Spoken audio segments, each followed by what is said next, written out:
আসসালামু আলাইকুম। দারুণ সুখবর দিল বিসিসিআই এবং আইপিএলটা কবে শুরু হবে সে কথা একদম ক্লিয়ার করে দিয়েছে। প্রথমত হোম অ্যান্ড অ্যাওয়ে পদ্ধতিতে ম্যাচগুলো হয়তো, কিন্তু এখন আর তেমনটা হবে না। কিছু সংখ্যক ভেন্যুতে, আই মিন 3টা ভেন্যুতে এই আইপিএলটা আয়োজন করবে। কিন্তু কবে শুরু হবে দেখেন, প্রথমত এই যুদ্ধের কারণে আইপিএলে প্রতিদিন প্রায় 100 কোটি টাকা লস হচ্ছে বিসিসিআই। তো সেদিক মাথায় রেখে অলরেডি যুদ্ধ বিরতি চলতেছে এবং এরই মধ্যে আইপিএলটা আয়োজন করা যেতে পারে এবং আইপিএলটা আয়োজন করার সম্ভব ডেট হচ্ছে আগামী সপ্তাহে। কয় তারিখ আমি বলতেছি।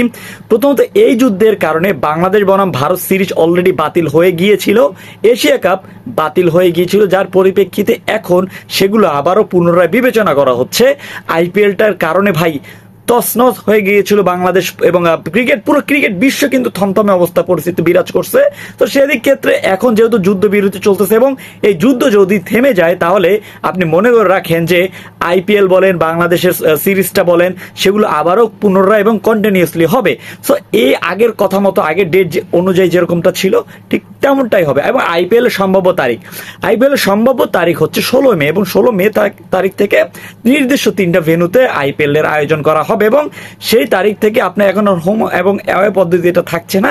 বিসিসিআই ক্লিয়ার করে দিয়েছে যে 3টা ভেন্যুতে, সেটা হতে পারে গুজরাট, সেটা হতে পারে কলকাতা, এবং যেহেতু পাকিস্তানের আশেপাশে হবে না এমনটা ভাইবে রাখেন।